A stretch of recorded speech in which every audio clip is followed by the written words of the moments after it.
Hi everyone, this is Dino Chris from Prehistoric Facts. This is an answering questions episode. We got a few questions from one person, so let's get right to it. So Benjamin from Hong Kong.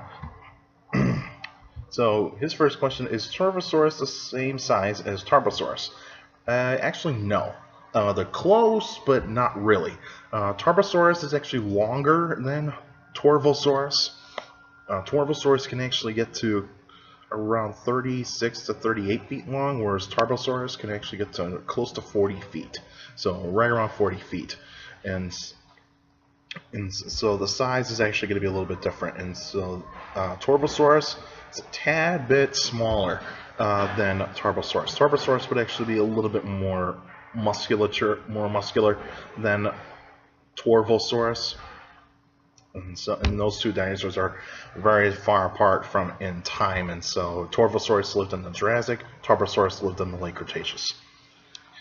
Is Albertosaurus as common as Allosaurus? Well, if you're talking about in terms of its ecological niche, I would say no. Because see, Allosaurus was really common in the late Jurassic period in North America, and there was like a lot of specimens of Allosaurus that have been found.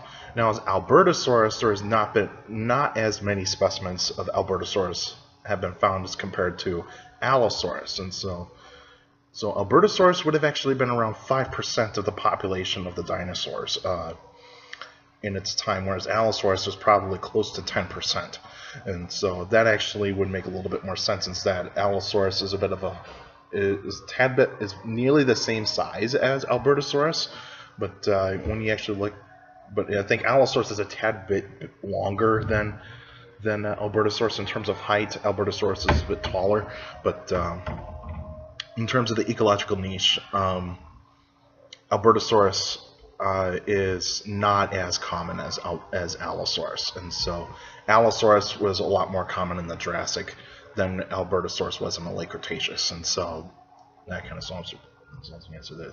And can the teeth of Albertosaurus crunch bone?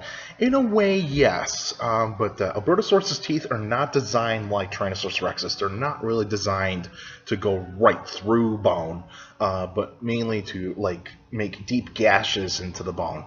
They probably could eat bone, there's no doubt about that, but in terms of its ability to crunch bone, its jaw strength is not going to be the same as Tyrannosaurus Rex, and so it will still have bone crunching abilities. It's just that it's not as powerful as Tyrannosaurus Rex, and so Tyrannosaurus Rex has an 8,000 to 13,000 pound bite, whereas Albertosaurus probably has the same bite force as your common saltwater crocodile, and so that would actually give the indication of that Albertosaurus's bite force is not as strong as Tyrannosaurus Rex's, but it would still be able to crunch bone, but not in the same way as Tyrannosaurus Rex, and so it would leave deep gashes into the bone. That's why if you look up Albertosaurus bite marks, you will see some hadrosaur and ceratopsian bones that lived in the same time as Albertosaurus have these gashes, and the only teeth that actually match to those gashes are Albertosaurus, and so that actually gives the indication is that Albertosaurus did actually feed on those particular dinosaurs, the duckbills and the ceratopsians, and so that's where you actually see the deep gashes. They will not go all the way through the bone. Just basically probably make maybe half an inch to an inch gash.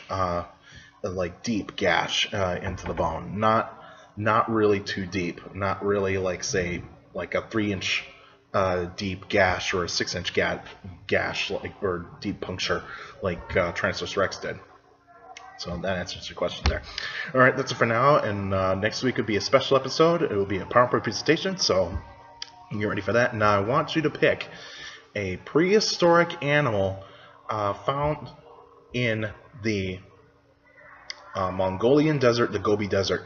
So any type of dinosaur, possibly from the Flaming Cliffs, or even any type of dinosaur that was found in the Gobi Desert. And so let me know about that. And so in Mongolia, and Mongolia. So basically dinosaurs that have been found in Mongolia. And so let me know by emailing me at dinocris71@gmail.com or on the Facebook page Prehistoric Facts of Dino Chris. You can still send me questions about dinosaurs or any other prehistoric life by emailing me at dinocris71@gmail.com or go on my Facebook page Prehistoric Facts of Dino Chris. Like the page, you get your posted questions on the wall or in the comments section. Remember, keep your questions short to the point. You could also follow me on Twitter at CSGRILL. That's my Twitter page. You post pretty cool stuff on there. Also, take care of people around you, and also for you younger people out there, to make sure to listen to your parents, your teachers, and your guardians. It's the best motivation you can have for good education. It's very important to have a good education. With a good education, you get a good job in the future. All right, that's it for now, and I'll see you guys next week.